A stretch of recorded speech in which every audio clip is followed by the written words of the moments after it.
Born on the streets of Le Mans, he carried a dream that would define his entire life. It made him the only man in history to win Le Mans in a car bearing his own name. It pushed him beyond every limit. And in the end, it cost him everything.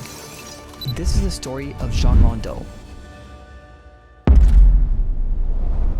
Jean Rondeau was born in 1946 on the soil of one of the greatest races in the world, Le Mans. Just 3 years later, he came to that same track for the first time. He was just a child in the crowd, but a child who began to dream there for the very first time. Years later, that dream didn't disappear. It became an obsession. On June 15th, 1980, he would return to that same place, no longer as a spectator, but as both the driver and the man who built the car he would win with, becoming the first person in history to do so. This wasn't the story of a natural favorite. Rondeau had no major backing, no factory team behind him, and no clear path to the top. He built and tested his cars in a small workshop near Le Mans, sometimes even driving them on public roads around Champagne-sur-Sarthe. He did things his own way, and because of that, he had to take the harder road. His early attempts looked nothing like the dreams he had as a child. When he finally reached Le Mans in 1972, it was not the beginning of a fairy tale, but a collision with reality. The race ended before the finish. The following year, things got even worse. He didn't even qualify. A year later, he finally finished the race, but far from what he had dreamed of. Then came 1975. The car he was driving simply wasn't good enough. He qualified near the back with no real chance to compete with the best. And once again, the race ended early. This was not a story of rapid rise. It was a story of constant failure, of attempts that didn't succeed, and of a dream that seemed further away than ever. But that's when the most important change happened. He decided to change the only thing he could: his mindset. Rondeau realized that if he wanted to win Le Mans, he couldn't wait for the right opportunity. He would have to create it himself. After years of failure, Rondeau made a decision that seemed almost irrational. He decided to build his own car for Le Mans. In a world dominated by large teams with vast resources and entire organizations behind them, he started almost alone, with a small team and limited means, working from a workshop right next to the track he had dreamed about as a child. He called Vic Elford, an experienced driver and test engineer, to help with development. During that conversation, he mentioned a problem with no solution. At that moment, a series of coincidences occurred. Elford knew someone from Inaltera, a French company producing wallpaper and decorative materials, that wanted to enter motorsport. Rondeau, on the other hand, came from the decoration industry and already knew the company. The meeting was organized in his workshop. It started in the morning and ended late in the evening, while his mother made sandwiches for everyone. By the end of that day, the project had a name and funding. If he wanted to do something, he did it, said Jean-Marc Taissedre. And that's exactly what he was like: stubborn, direct, and completely convinced that what he was doing was possible. The car wasn't built in a factory, but practically in his own yard. This was no longer an attempt to become part of the racing world. This was an attempt to beat it in his own way. When Rondeau arrived at Le Mans in 1976 with his new project, it immediately drew attention. Behind the wheel was Henri Pescarolo, a Formula One driver and already a 3-time Le Mans winner, alongside Jean-Pierre Beltoise, another experienced F1 name. 2 cars, a brand new project.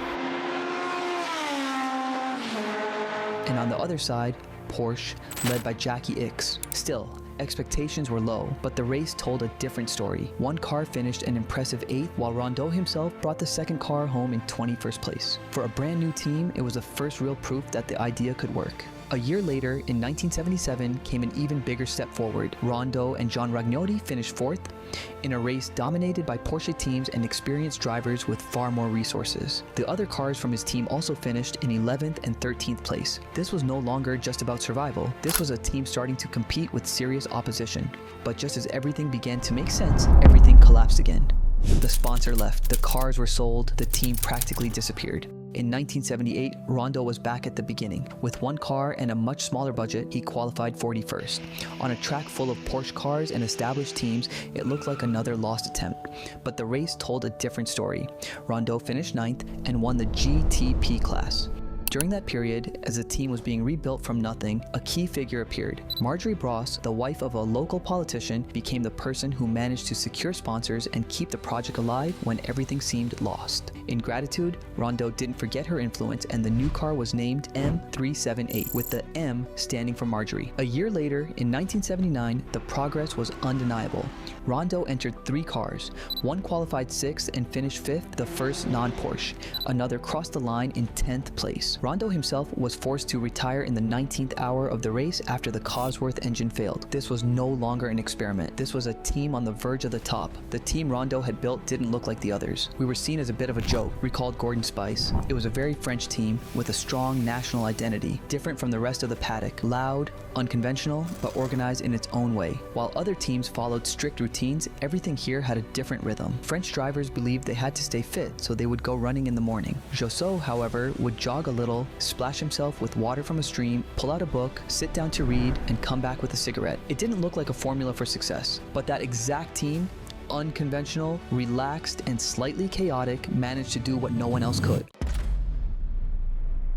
In 1980, everything came down to one race, Le Mans. Years of effort had turned Rondeau from an outsider into a contender. His Rondeau M379B was powered by a Ford Cosworth V8, producing around 460 horsepower, but its greatest strength wasn't speed, it was reliability. In a race where many cars fail, that becomes crucial. On the other side of the grid, Jean Rondeau stood against a clever piece of engineering that pushed the boundaries of the rulebook. This was the Porsche 908/80, technically a decade-old nameplate, but re-engineered with the soul of a 936.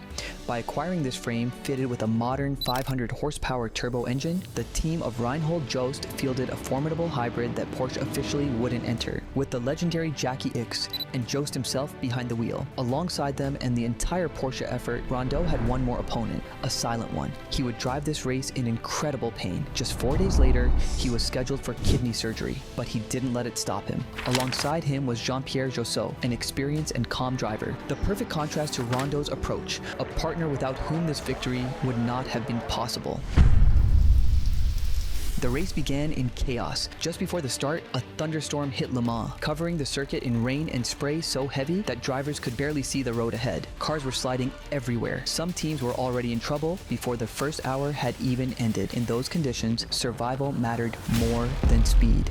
Early on, the race belonged to Porsche. Bob Wallach led through the rain while Jackie Ickx stayed patient, avoiding risks and waiting for the race to come to him. Behind them, cars began dropping out everywhere. Lancia suffered engine failures, BMWs lost time in collisions, and several Porsche 935s started braking under the pressure of the wet track and turbo power. Rondeau stayed calm. While others pushed, he focused on keeping the car alive. As mechanical problems began hitting the leaders, the race slowly started turning in his favor. Fuel pump failures, broken belts, and gearbox issues cost Porsche valuable time. By the 6th hour of the race, the Rondeau had taken the lead for the first time. Around midnight, that lead came under threat when Rondeau's car started showing signs of engine trouble, while Pescarolo's sister car retired completely with a blown head gasket. Through the night, Jackie Ickx drove flat out, climbing back through the field and setting the fastest lap of the race. By halfway, the Porsche had regained the lead, with Rondeau staying close behind. At 10 a.m., Reinhold Jost brought the leading Porsche into the pits with gearbox trouble and no fifth gear. The repair cost more than 20 minutes. Suddenly, Rondeau and Josso had a 5-lap advantage. Instead of attacking, they slowed the pace and protected the car. Then came the final storm. With less than 2 hours remaining, heavy rain returned to the circuit. Both leaders aquaplaned off the track at Dunlop Curve within moments of each other, narrowly avoiding disaster.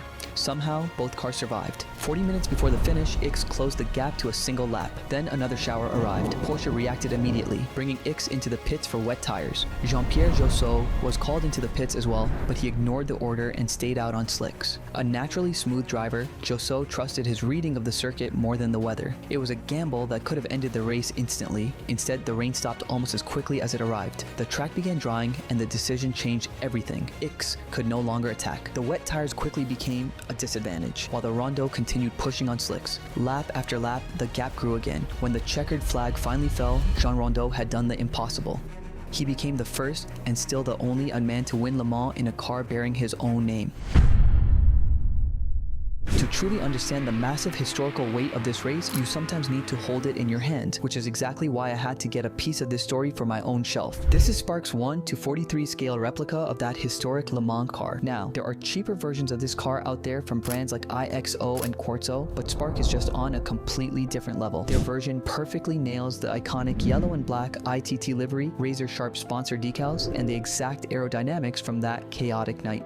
Now, let's be honest, this isn't a car you'd put in an art museum. It's definitely not a beauty queen. Its design is pure function over form, but it doesn't need to be pretty because this is an essential, raw piece of motorsport history. Even in 1/43rd scale, the attention to detail is insane. From the fully modeled dashboard and seatbelts where Jean Rondeau sat in excruciating pain, right down to the specific wheel rims. If you love Le Mans history, this isn't just a toy, it's a miniature monument to one man's stubbornness against the entire world. The very next year, 1981, the euphoria of victory turned into tragedy. Jean-Louis Lafosse lost his life in the early hours of the race, a reminder of how brutal Le Mans can be. Still, the Rondeau team continued, and they finished second behind the dominant Porsche of Ickx and Bell. Another proof that 1980 was no accident. In 1982, a new era began, Group C.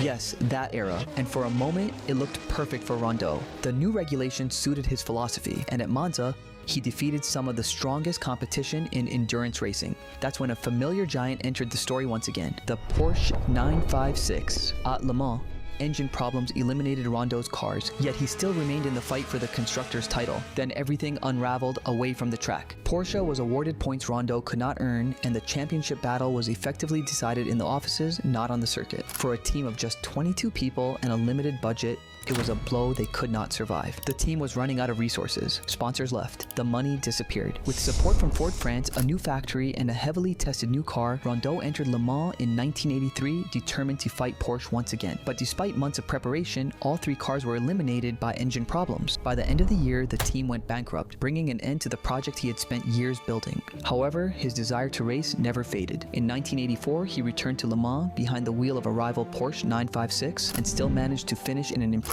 second place. In the end, his story finished the way he lived, without brakes. On December 27th, 1985, at a railway crossing, while everyone else waited, Rondeau saw a police vehicle pass through the barrier on the other side. In that moment, he made a decision. He pulled out of the line and, in his Porsche 944, tried to do the same. This time, there was no way back. And maybe that is the truth about him. A man who never accepted limits, who believed he could do more than anyone else, on track and off it. In the end, he paid the price for that same mindset, but that very mindset is what allowed him to do something no one else ever has.